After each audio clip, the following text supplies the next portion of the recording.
नमस्कार मित्रों। एक बालक मुझसे मिला, वो बोल रहा था, अंकल ये एनुअल बजट या बजट की बात लोग करते हैं, बजट क्या होता है? उसको समझ नहीं थी। मुझे लगा कि इस तरह से बहुत लोगों को समझ नहीं कि बजट हमारे देश में क्या व्यवस्था है। मित्रों, हम देश की बजट की बात करेंगे। पहले हम ये जानेंगे कि यह क्या है और संसद में कैसे लाया जाता है और कैसे पास होता है। मित्रों, दो प्रकार के बिल होते हैं, मनी बिल, दूसरा non money bill. Money bill जो है वित्त से संबंधित है, फाइनेंस से संबंधित है। नॉन मनी बिल वित्त से संबंधित नहीं है। मनी बिल से संबंधित विधेयक लोकसभा और राज्यसभा द्वारा पारित होता है। मित्रों, लोकसभा में पास होने के बाद मनी बिल राज्यसभा में जाता है।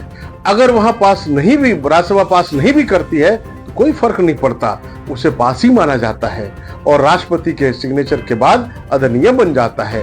एग्जाम्पल जैसे हमारा एनुअल बजट। वहीं नॉन मनी बिल जो वित्त फाइनेंस से संबंधित नहीं होता है, जैसे कृषि बिल, ये सिंपल मेजोरिटी से दोनों सदनों से पास होना चाहिए, लोकसभा से भी राज्यसभा से भी। सपोज करिए लोकसभा से पास हो गया, अगर राज्यसभा में सिंपल मेजोरिटी से पास नहीं होता है तो वह बिल डंप हो जाता है, वो बिल पास नहीं होता है। जब दोनों सदनों से बिल पास हो जाए तो राष्ट्रपति के सिग्नेचर के बाद फिर ये विधेयक बन जाता है, अधिनियम बन जाता है। राष्ट्रपति के पास मित्रों एक और अधिकार है, वह पुनर्विचार के लिए वो बिल को लौटा सकते हैं, लेकिन दोबारा अगर वापस किया जाए तो वो साइन करना ही पड़ेगा उनको। इस वीटो को निलंबन वीटो कहा जाता है। मित्रों, यह एनुअल बजट मनी बिल है, इसी की बात करेंगे।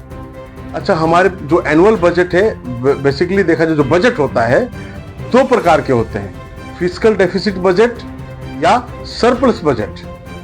मित्रों, पहला हम फिस्कल डेफिसिट बजट के बारे में बात करेंगे, जो हिंदी में कहते हैं राजकोषीय घाटा बजट।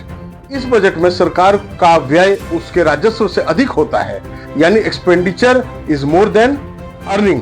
मित्रों, वही फिस्कल सरप्लस बजट जो होता है, जिसको कहते हैं राजकोषीय अधिशेष बजट, इस बजट में सरकार का राजस्व एक्सपेंडिचर से अधिक होता है, व्यय से अधिक होता है। दोस्तों, जो फिस्कल डेफिसिट बजट है, जो नॉर्मली हमारे हिंदुस्तान में यही बजट पास होता है, यह आर्थिक विकास को बढ़ाता है, सामाजिक प्रणाली का सुधार होता है, इससे डिमांड या मांग बढ़ाने में सहायक होता है, जॉब्स क्रिएट करता है और इंफ्रास्ट्रक्चर को डेवलप करने में यह सहायता करता है। इसके एक ही डिसएडवांटेज है कि इन्फ्लेशन बढ़ा सकता है, उस पर कंट्रोल हो जाता है, सरकार करती है कई तरीके करने के लिए, पर भारत के लिए यही नीति कारगर है।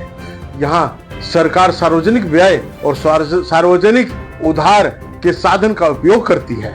दोस्तों, फिस्कल सरप्लस बजट के फायदे तो है, आर्थिक स्थिरता हो सकती है, इन्फ्लेशन को कम किया जा सकता है, लेकिन नुकसान उसका बहुत बड़ा है। हमारे जैसे देश जो डेवलपिंग नेशन है, जो डेवलपमेंट के करीब पहुंचने वाले हैं, या आर्थिक विकास को धीमा कर देता है, स्लो कर देता है और आर्थिक मंदी के समय बेअसर हो जाता है।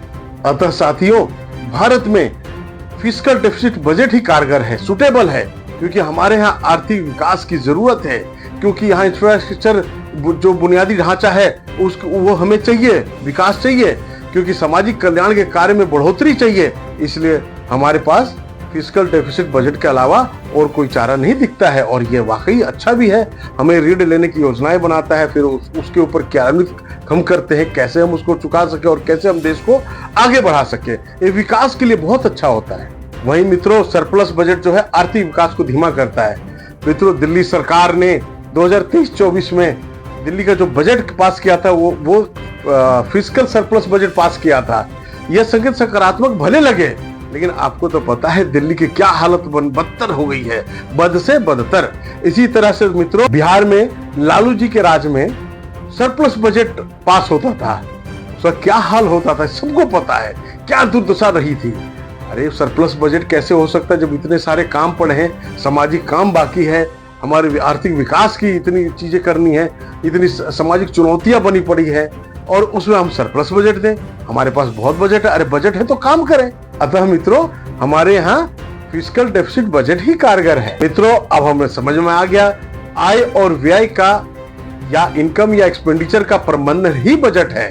बजट वित्तीय स्थिरता को बनाने में मदद करता है और हम कैसे खुशहाल रह सकते हैं यह समझाता है।